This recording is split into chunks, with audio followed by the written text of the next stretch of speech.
இருக்கிறேன் என்றார். அனுப்பப்பட்டவர்கள் பரிசேயராய் இருந்தார்கள். அவர்கள் அவரை நோக்கி, நீர் கிறிஸ்துவும் அல்ல, எலியாவும் அல்ல, தீர்க்கதரிசியானவரும் அல்ல, ஏன் ஞானஸ்நானம் கொடுப்பீர் என்று கேட்டார்கள். யோவான் அவர்களுக்கு பிரதியுத்தரமாக, நான் ஜலத்தினால் ஞானஸ்நானம் கொடுக்கிறேன், நீங்கள் அறியாதிருக்கிற ஒருவர் உங்கள் நடுவில் நிற்கிறார். அவர் எனக்கு பின்வந்தும் என்னிலும் மேன்மையுள்ளவர். அவருடைய பாதரட்சையின் வாரை அவிழ்க்கிறதற்கும் நான் பாத்திரன் அல்ல என்றார். நம்முடைய பிதாவாகிய தேவனாலும் குமாரனாகிய இயேசு கிறிஸ்துவினாலும் பரிசுத்த ஆவியினாலும் உங்களுக்கு கிருபையும் சமாதானமும் இந்த சாயங்கால நேரத்திலே உண்டாவதாக. இன்றைக்கு நாம் வாசித்த இந்த யோவான் புஸ்தகத்துல, நீயோ குமாரனே உன்னதமானவருடைய தீர்க்கதரிசி எனப்படுவாய், நீ அவருக்கு வழியை ஆயத்தம் பண்ணுகிறவராய் அவருக்கு முன்பாக கடந்து போவாய் என்று சொல்லி இந்த சகரியா தன் மகனாகிய யோவான் பிறக்கும் போது அவனை ஆசீர்வதிக்கிறதை நாம் பார்க்க முடியும்.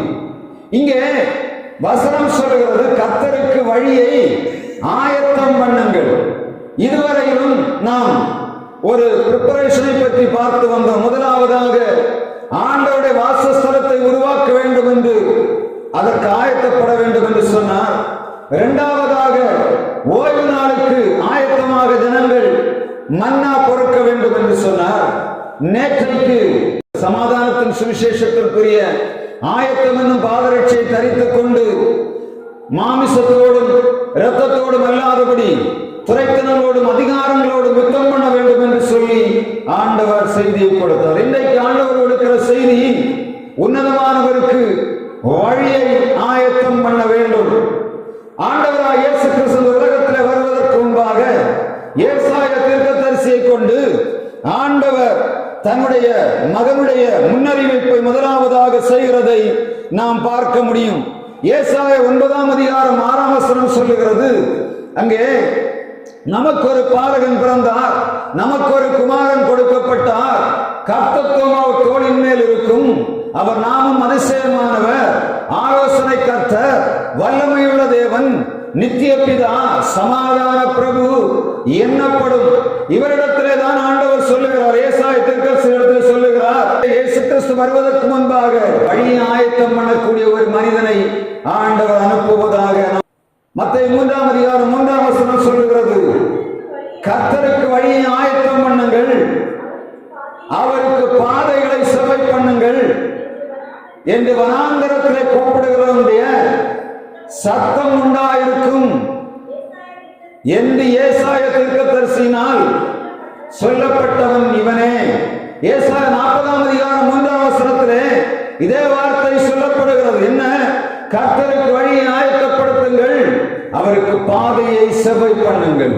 வழியை ஆயத்தப்படுத்துங்கள், பாதையை செவ்வை பண்ணுங்கள். எதற்காக? நீதியுள்ள ஆண்டவராகிய கர்த்தர் வரப்போகிறார். மல்கியா 3ஆம் அதிகாரம் 1ஆம் வசனத்தில் அந்த காரியம் சொல்லப்படுகிறது. எப்படி? ஆண்டவருக்கு பாதையை நாம் செவ்வை பண்ணும் போது ஆண்டவர் இறங்கி வருகிறார்.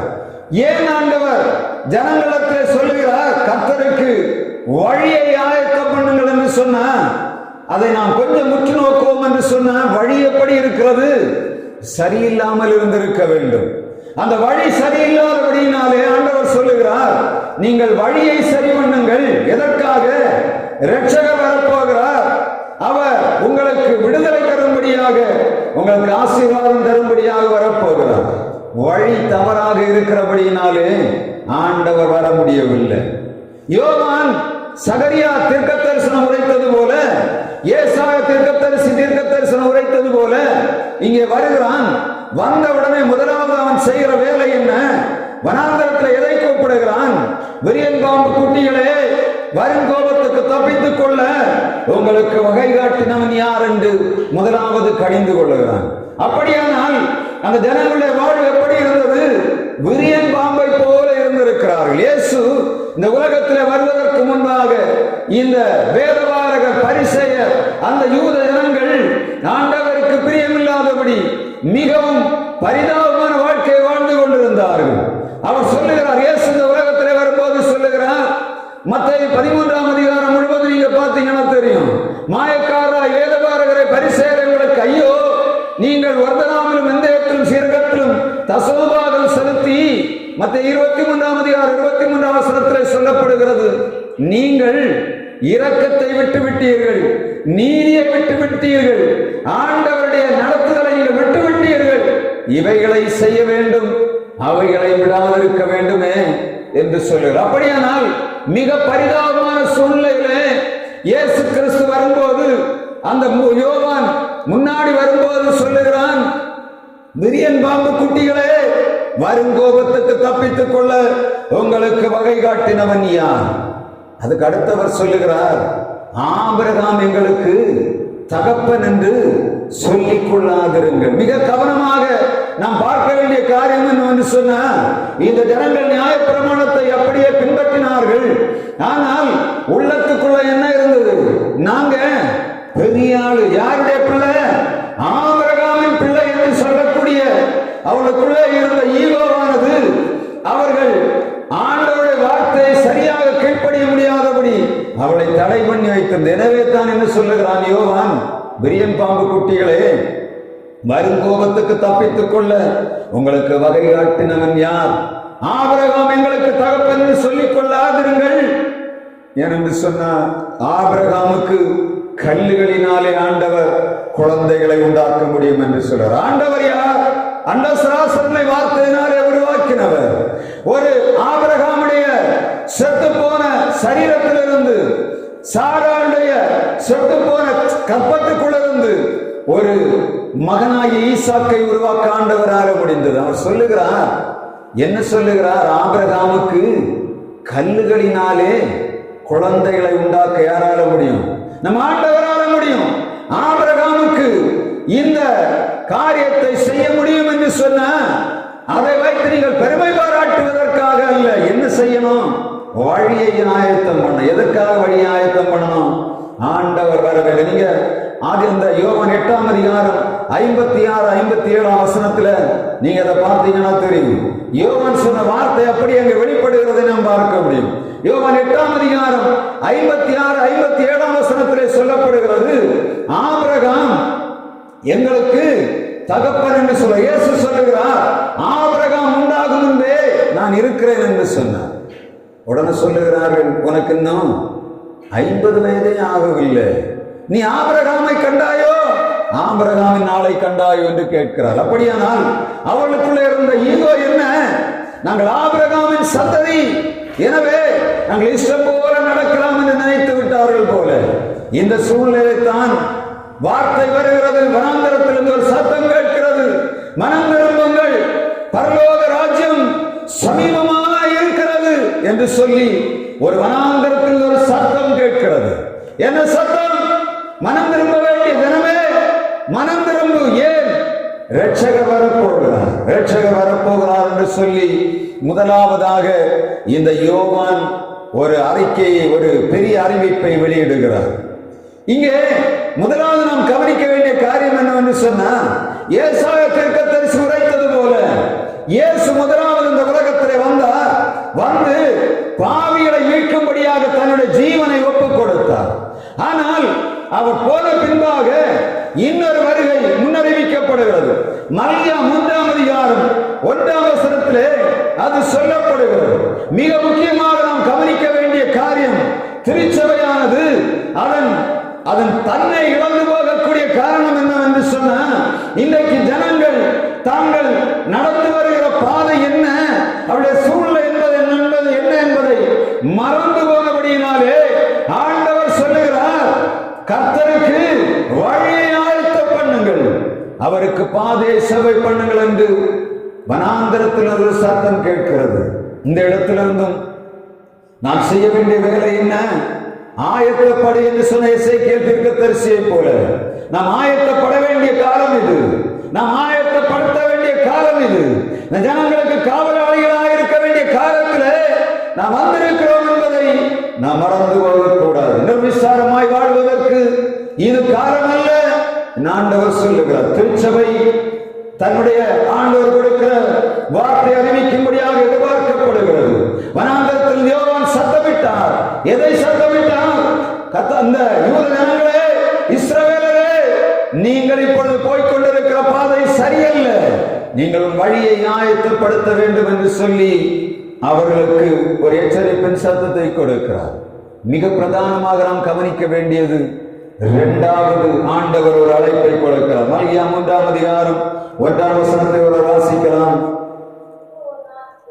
இதோ நான் என் தூதனை அனுப்புகிறேன், அவன் எனக்கு முன்பாக போய் வழியை ஆயத்தம் பண்ணுவான்.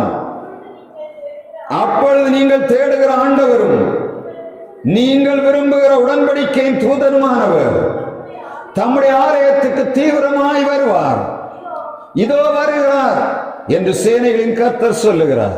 இங்கே அதே வார்த்தை ஏசாயா தீர்க்கதரிசி கொடுத்த அதே வார்த்தையை இந்த மல்கியா தீர்க்கதரிசியும் கொடுக்கிறார். எப்படி?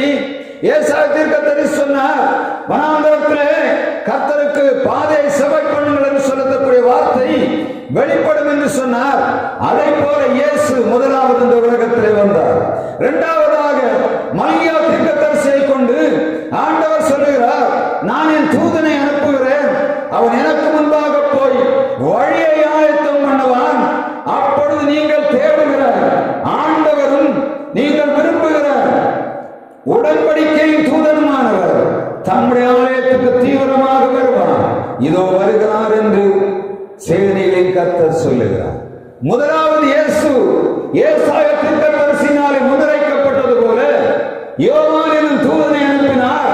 யோவான் ஸ்நாபகன் வந்து ஆண்டவராய் இயேசு கிறிஸ்துவுக்கு முதலாவதாக ரட்சிப்பின் வழியை திறந்து வைத்தார். இரண்டாவதாக மல்கியா தீர்க்கதரிசி கொடுத்த அந்த அழைப்பை நீங்க பார்த்தீங்கன்னா அது எதற்காக என்பதை மல்கியா தீர்க்கதரிசன புஸ்தகம் 3ஆம் அதிகாரம் 2ஆம் வசனத்திலே வாசிக்கலாம். அதுக்கு அடுத்த வசனத்தை, ஆனாலும் அவர் வரும் நாளை சகிப்பவன் யார்? அவர் வெளிப்படுகையில் நிலைநிற்பவன் யார்? அவர் புடமிடுகிற அக்கினியை போலவும் வண்ணாருடைய சவுக்காரத்தை போலவும் இருப்பார். அவர் வெள்ளியை புடமிடுவார், எல்லாவற்றையும் செய்வார் என்று சொல்லப்படும். முதலாவது இயேசு உலகத்திலே வந்தபோது அவர் சொன்னார், நான் பாவிகளை ரட்சிக்கும்படியாக வந்திருக்கிறேன், மரண இருளில் செயலிழக்கிறவருக்கு வெளிச்சத்தை கொடுக்கும்படியாக இயேசு உலகத்திலே வெளிப்பட்டார். மத்தேயு 4ஆம் அதிகாரம் 17ஆம் வசனம் சொல்லுகிறார். 15, 16, 17ஆம் வசனத்திலே இந்த நப்தலி, செபுலோன் இந்த தேசங்களிலே கரைதுறை குடிகளிலே குடியிருந்த மரண இருளின் திசையில் இருக்கிறவருக்கு வெளிச்சத்தை கொடுக்கும்படியாக இயேசு வந்தார். இந்த மல்கியா தீர்க்கதரிசியின் மூலமாக உரைக்கப்பட்ட இந்த வார்த்தை என்ன? ஆண்டவர் வருவார், அவர் வரும் நாளை சகிப்பவன் யார்? அவர் வெளிப்படும் போது நிலைநிற்பவன் யார் என்று கேட்கிறார். அப்படியானால் ஆண்டவராய் இயேசு கிறிஸ்து இரண்டாவது வருவதை இங்கே ஆயத்தப்படுத்தும்படியாக ஒரு தூதனை ஆண்டவர் அனுப்புகிறதாக வேதம் சொல்லுகிறது. மத்தேயு 24ஆம் அதிகாரத்திலே 3ஆம் வசனத்திலே இயேசுவை பார்த்து சீடர்கள் கேட்கிறார்கள், இயேசுவே, நீர் வருவேன் என்று சொல்லுகிறீரே, உம்முடைய வருகைக்கும் இந்த உலகத்தின் முடிவுக்கும் அடையாளம் என்ன? அவர் நிறைய காரியங்களை சொல்லுகிறார். யுத்தங்களின் செய்திகளையும் கேள்விப்படுவீர்கள். ஜனத்துக்கு விரோதமாக ஜனம் எழும்பும், ராஜ்யத்துக்கு விரோதமாக ராஜ்யம் எழும்பும். 24ஆம் அதிகாரம் 12ஆம் வசனம் சொல்லுகிறது, அக்கிரமம் மிகுதியாவதனாலே அநேகருடைய அன்பு தணிந்து போகும். அக்கிரமம் மிகுந்து போய்விட்டது, அநேகருடைய அன்பு தணிந்து போய் கொண்டிருக்கிறது. ஆண்டவர் சொல்லுகிறார், நான் ஒரு தூதனை அனுப்புகிறேன், உடன்படிக்கையின் தூதன் வருவான், அவன் வந்து ஜனங்களை நியாயம் தீர்ப்பான். வெளிப்படுத்தின விசேஷம் 22ஆம் அதிகாரம் 12ஆம் வசனம் அதே வார்த்தையை சொல்லுகிறது. இதோ சீக்கிரமாய் வருகிறேன், அவனுடைய கிரியைக்கு தக்கதாக நான் அளிக்கிற பலன் என்னோடு கூட வருகிறது என்று சொல்லுகிறார். அதற்கு முன்பாக அவர் சொல்லுகிறார், அநியாயம் செய்கிறவன் இன்னும் அநியாயம் செய்யட்டும், அசுத்தமாயிருக்கிறவன் சுத்தமாயிருக்கட்டும், பரிசுத்தமாகிறவன் இன்னும் பரிசுத்தமாகட்டும், நீதி செய்கிறவன் இன்னும் நீதி செய்யட்டும், அவன் அவனுடைய கிரியைக்கு தக்கதாக நான் அளிக்கிற பலன் என்னோடு கூட வருகிறது என்று சொல்லுகிறார்.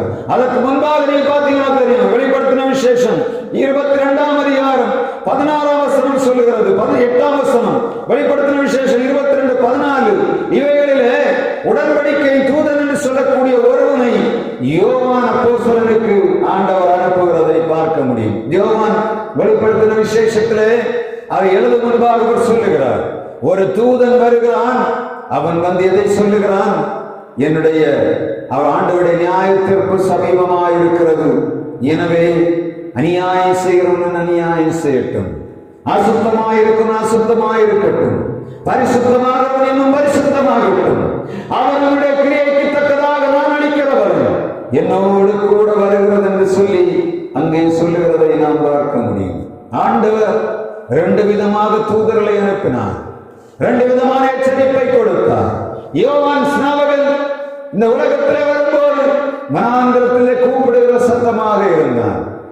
இந்த யோவான் அப்போஸ்தலன் ஆண்டவருடைய வருகை முன்னறிவிக்கிறவனாக வெளிப்படுத்தின விசேஷத்தை முழுவதுமாக பத்மு என்ற தீவிலே நாடு கடத்தப்பட்ட போது அவன் எழுதுகிறதை நாம் பார்க்க முடியும். ரெண்டு இடத்தில் ஆண்டவர் தூதனை அனுப்பினார். முதலாவது வருகை நிறைவேறிவிட்டது. நாம் கிறிஸ்துமஸ் என்று கொண்டாடுகிறோம். முதலாவது வருகை, இந்த இரண்டாம் வருகை அதி சீக்கிரமாக இருக்கும் என்று சொல்லப்படுகிறது. ஆண்டவராகிய இயேசு கிறிஸ்து சொல்லுகிறார், நான் வருகிற நாளை உலகத்தில் எந்த மனுஷனும் அறியான், தூதர்களும் அறியார்கள். அப்படியானால் ஆண்டவர் சீக்கிரமாய் வருவார். இந்த உலகத்திலே வாழுகிற நாம் ஆயத்தமாய் வாழ வேண்டும் என்று ஆண்டவர் எதிர்பார்க்கிறார். உலக மனிதர்களுக்கு நாம் சாட்சி பகரும்படியாக அவளுக்கு அறிவிக்க வேண்டிய மிக முக்கியமான காரியம் உண்டு. என்ன காரியம்? முதலாவது வந்த இயேசு இரண்டாவது திரும்ப வருவார். முதலாவது பாவிகளை ரட்சிக்கும்படியாக வந்தார், இரண்டாவது உலகத்தை நியாயம் தீர்க்கும்படியாக வருவார். வாழ்க்கை எப்படி வாழ வேண்டும்? ஆண்டவருக்கு பிரியமாக வாழ வேண்டும், உணர்வோடு வாழ வேண்டும் என்று சொல்லி ஆண்டவர் எதிர்பார்க்கிறார். இதை நாம் முதலாவதாக ஆயத்தமாக வேண்டும், இரண்டாவது ஜனங்களை ஆயத்தப்படுத்த வேண்டும், நாம் அவர்களுக்கு காவலாளியாக இருக்க வேண்டும் என்று ஆண்டவர் எதிர்பார்க்கிறார். We want to prepare ourselves to the coming of Jesus Christ. முதலாவதாக நாம் ஆண்டவராகிய இயேசு கிறிஸ்துவுடைய முதல் வருகையை கொண்டாடினோம். இரண்டாம் வருகை எப்பொழுது இருக்கும் என்று தெரியாது. வாழ்வு அதற்கு ஆயத்தமாக வாழ வேண்டும் என்று ஆண்டவர் எதிர்பார்க்கிறார். நம்முடைய வாழ்வில் இந்த வருடத்தில் நாம் நிறைவேற்ற வேண்டிய, ஆயத்தப்படுத்த வேண்டிய ஒரே ஒரு காரியம், நாம் எப்பொழுதும் ஆண்டவருடைய வருகைக்கு ஆயத்தமாய் வாழ வேண்டும். அதற்கு தகுந்தவருடைய வாழ்க்கையை நாம் சீரமைக்க வேண்டும் என்று ஆண்டவர் இந்த செய்தியை கொடுக்கிறார். ஆயத்தப்படுத்து, நீ அவர்களுக்கு காவலாளி ஆயிரு என்று ஆண்டவர் சொன்னார். நம்மிடத்தில் மிகப்பெரிய பொறுப்பை தந்திருக்கிறார். இந்த வருஷத்திலே 6 நாள் செய்தி எதற்காக கொடுக்கிறேன் என்று சொன்னால், 6 நாளும் ஒரு மிகப்பெரிய ஒரு டிபார்ட்மெண்ட், 6 டிபார்ட்மெண்டாக வந்து நாம் கொடுக்கக்கூடிய செய்தி. உங்களுக்கு ஆண்டவர் எவைகளை பேசுகிறாரோ, உங்களுக்கு வருகிற உணர்விலே நீங்கள் எதையாவது ஆண்டவருடைய ஊழியத்துக்காகவோ உங்கள் குடும்பத்துக்காகவோ செய்ய வேண்டும் என்று சொன்ன தீர்மானம் எடுக்கணும். நான் இந்த நாளிலே ஆண்டவருக்கு ஒரு வாசஸ்தலத்தை உருவாக்க வேண்டும் என்று விரும்புகிறேன். நான் என் ஆண்டவருடைய ஓய்வு நாளை பரிசுத்தமாய் ஆசரிக்க வேண்டும் என்று நினைக்கிறேன். நான் என் ஆண்டவர் கொடுத்திருக்கிற யுத்த களத்திலே சர்வாயுத வர்க்கத்தை தரித்துக் கொண்டு யுத்தம் பண்ண வேண்டும் என்று விரும்புகிறேன். அது மாத்திரமல்ல, நானும் ஆயத்தமாகி ஜனத்தை ஆயத்தமாக்க வேண்டும் என்று விரும்புகிறேன். 4 நாட்களும் 4 விதமான செய்தியை கொடுத்திருக்கிறேன். உங்களுடைய வாழ்விலே நீங்கள் செய்ய வேண்டிய வேலை என்னன்னா, திருவசனத்தை கேட்கிறவர்களாய் மாத்திரமல்ல, அதன்படி செய்கிறவர்களாயும் இருங்கள் என்று ஆண்டவர் சொல்லுகிறார். ஆண்டவர் உங்களுக்கு எதையாவது இந்த நேரத்தில் செய்ய வேண்டும், இந்த காரியத்தில் ஏதாவது நான் செய்ய வேண்டும் என்று விரும்புகிறேன் என்று சொன்னால் நீங்கள் சொல்லணும். நம்ம அதற்குரிய காரியங்களை செய்ய போகிறோம். இதை ஒரு ஒழுங்குபடுத்தி இந்த வருடம் முழுவதும் நாம் அதை அபியாசிக்க போகிறோம். அதன் மூலமாய் திருச்சபையிலே, குடும்பத்திலே, நம்முடைய பிள்ளைகள் வாழ்விலே, தனிமனித வாழ்விலே மிகப்பெரிய ஆசீர்வாதத்தையும் சமாதானத்தையும் செழிப்பை நாம் பெற்றுக்கொள்ள போகிறோம். ஆண்டவருடைய ஆவியானவர் நாட்களிலே எவைகளோடு பகிர்ந்து கொள்ள வேண்டும் என்று விரும்புகிறாரோ அதை நீங்கள் செய்யும்படியாக ஆண்டவர் எதிர்பார்க்கிறார். ஜெபிக்கலாம், கொடுக்கலாம், உழைக்கலாம்.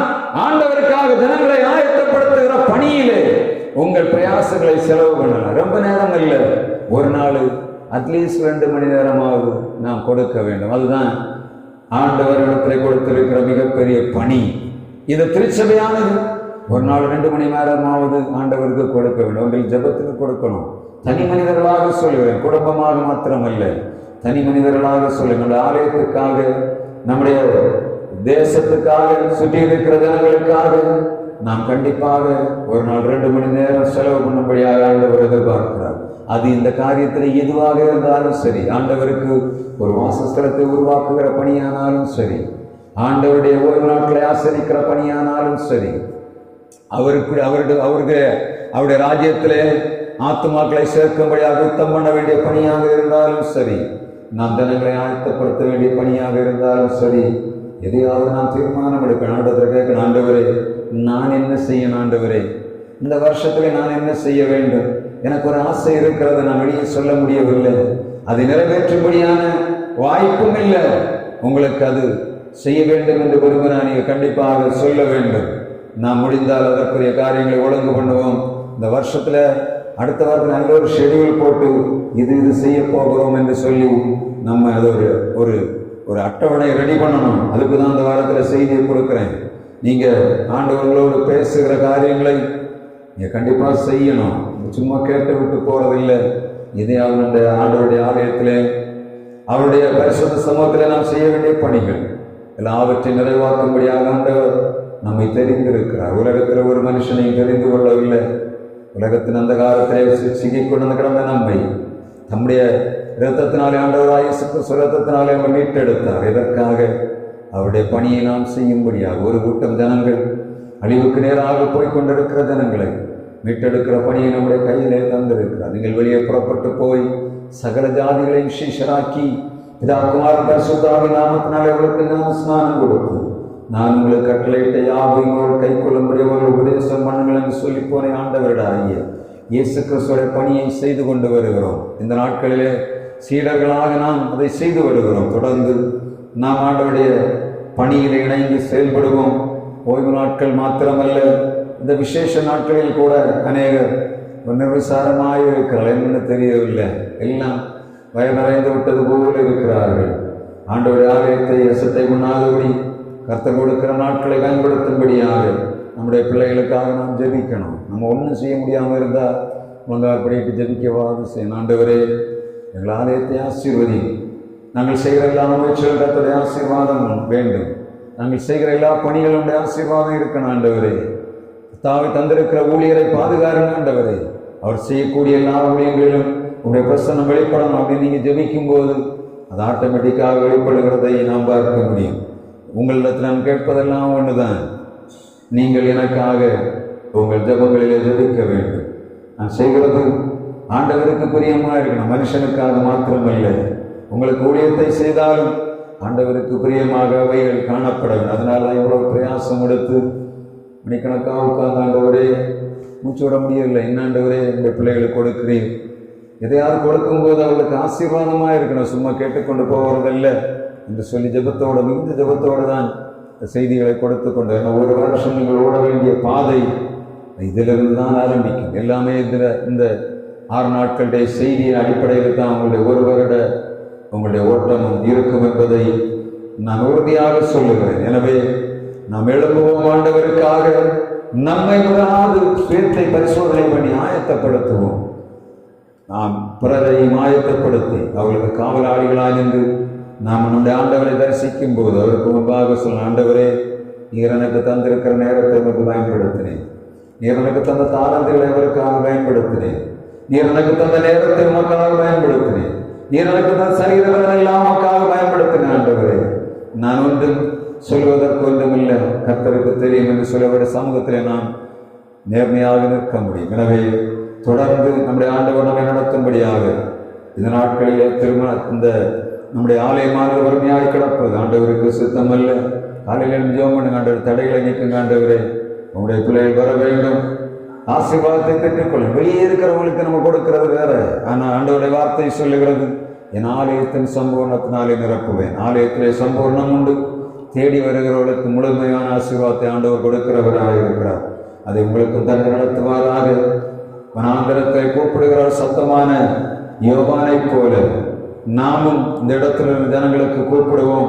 இயேசு வருகிறார், அவர் வந்தார், உங்களுக்காக ஜீவனை கொடுத்தார், இனி வரப்போகிறார் என்ற அறிவிப்பை நாம் ஜனங்களுக்கு ஒப்புக் கொடுக்கும்படியாக ஆண்டவர் தெரிந்தெடுத்திருக்கிறார். எனவே we must be prepared to say about the gospel of Jesus Christ to these people, the perishing land.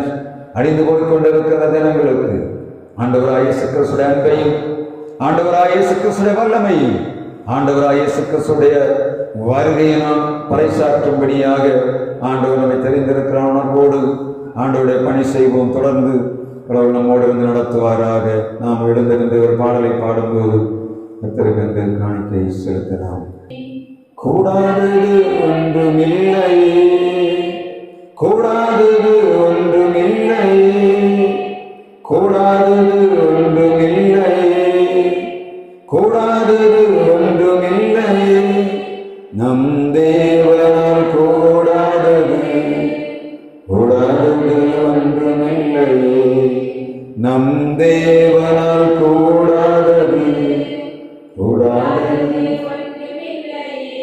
நன்றி நல்ல கடவுளை நாங்கள் மக்கள் நன்றி செலுத்துகிறோம்.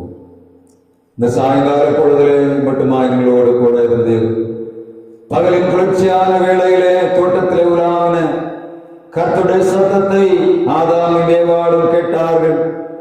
தாங்கள் ஆயத்தமாய் இல்லாதபடியினாலே தோட்டங்களுக்குள்ளே மரங்களுக்கு பின்பாக ஒளிந்து கொண்டார்கள் என்று வேதம் சொல்லுகிறது. உம்முடைய பிள்ளைகளாகிய நாங்கள் நீர் எங்களுக்கு தந்திருக்கிற நாட்களிலே இந்த தோட்டத்திலே உலாவுகிறீர்.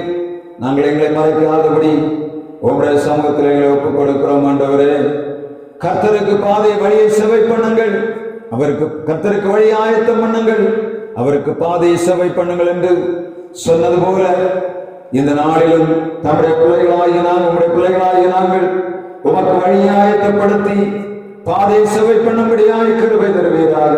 அழிந்து போய்கொண்டிருக்கிற ஜனங்களின் மேல் பரிதாபம் உள்ளவர்களாய், இரக்கம் உள்ளவர்களாய், கரிசனை உள்ளவர்களாய் நாங்கள் செயல்பட கிருபைதான். இந்த நாட்களில் நிர்விசாரமாய் வீடுகளுக்குள்ளே எங்கள் பிள்ளைகள் உட்கார்ந்து விடாதபடி கர்த்தர் பாதுகாக்கும்படியாக ஜெபிக்கிறோம். ஆண்டவரே, உம்முடைய பிள்ளைகள் கொடுக்கிற காணிக்கை அங்கீகரிப்பீராக. கருத்தில் பார்க்கிற எங்கள் ஆண்டவர் தம்முடைய பிள்ளைகளுக்கு நிறைவான ஆசீர்வாதத்தை கட்டளையிடுவீராக. கொடுங்கள் கொடுக்கப்படும் என்று சொன்னீர். நிறைவான ஆசீர்வாதத்தை தம்முடைய பிள்ளைகள் கொடுக்கும்படியாக ஜெபிக்கிறோம். கர்த்தாவே, இந்த நாட்களிலே உம்முடைய பிள்ளைகளாக நாங்கள் இணைந்து தேசத்துக்காக ஜெபிக்கிறோம். ஆண்டவரே, யார் யாரெல்லாம் இந்த நாட்களிலே விலகினத்தோடு சுகவீனங்களோடு இருக்கிறார்கள் பிள்ளைகளை பாதுகாப்பீராக. உம்முடைய அற்புதமான கர்மங்களை ஆளுகை செய்யும்படியாக ஜெபிக்கிறோம். வெளியிடங்களிலே, வெளியூர்களிலே, வெளி மாவட்டங்களிலே பணி செய்து கொண்டிருக்கிற எங்கள் பிள்ளைகளை கண்ணோக்கி பாருங்கள். தேவையான நன்மைகளை கட்டளையிடுவீராக. சரீர சுகமான ஆரோக்கியத்தை கட்டளையிடுவீராக. வாகனங்களிலே போகும்போது வரும்போதும் எங்கள் பிள்ளைகளுக்கு பாதுகாப்பு தருவீராக. உன் வழிகளில் எல்லாம் உன்னை காக்கும்படியாக தூதர்களை கட்டளையிடுவேன் என்று சொன்னீர். எங்கள் பிள்ளைகளை தூதரை கொண்டு பாதுகாவல் செய்யும்படியாக ஜெபிக்கிறோம். வாதையின் கூடாரத்தை அணுகாது என்று சொன்னீர் அல்லவா? வாதையின் கூடாரங்களை அணுகாதபடி பாதுகாப்பீராக. என நோக்கத்துக்காக திருச்சபை இடத்திலே ஸ்தாபித்தீரோ நோக்கத்தை நிறைவேற்றும் எங்கள் ஆசீர்வாதத்தை நிறைவாக்கி தரும்படியாக ஜெபிக்கிறோம். பிள்ளைகள் புறப்பட்டு போகிறார்கள் ஐயா. வீடுகளுக்குள்ள தெய்வீக சமாதான மாளிகை செய்யட்டும். சங்காரம் வீடுகளுக்குள் கடந்து வராதபடி அடிக்கப்பட்ட ஆட்டுக்குட்ட ரத்தத்தை வாசலில் வைக்கால் விசுவாசத்தோடு பூசுகிறோம். ஆண்டவரே, ஆலயத்தில் செய்யப்பட்ட எல்லா பணிகளையும் கரங்களில் தருகிறோம். எல்லா குறைகளையும் கத்தல் மாற்றி நிறைவை தந்து நடத்தும்படியாக ஜெபிக்கிறோம். அற்புதமான கரங்களை தாழ்த்தி ஒப்புக் கொடுக்கிறோம். இறைமைதனை கிறிஸ்து நாமத்தில் ஜெபிக்கிறோம் எங்கள் ஜீவனுள்ள நல்ல பிதாவே, ஆமென். ஓ தேவனுக்கு மகிமை,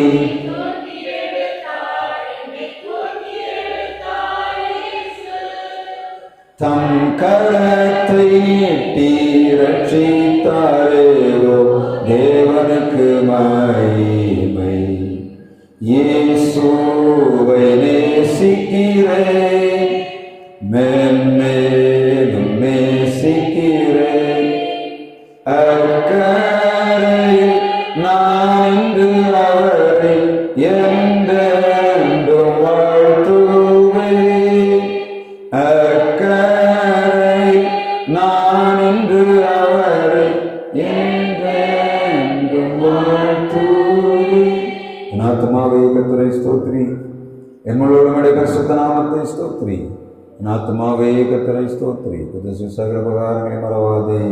ஆமென். ஆசீர்வாதம் நம்முடைய பிதாவாகிய கடவுளுடைய அன்பும் குமாரனாகிய இயேசு கிறிஸ்துவின் கிருபையும் தூயாவியானுடைய இடையில்லாத பிரசனம் இன்றும் என்றும் திறந்து காப்பதாக. ஆமென், ஆமென், ஆமென்,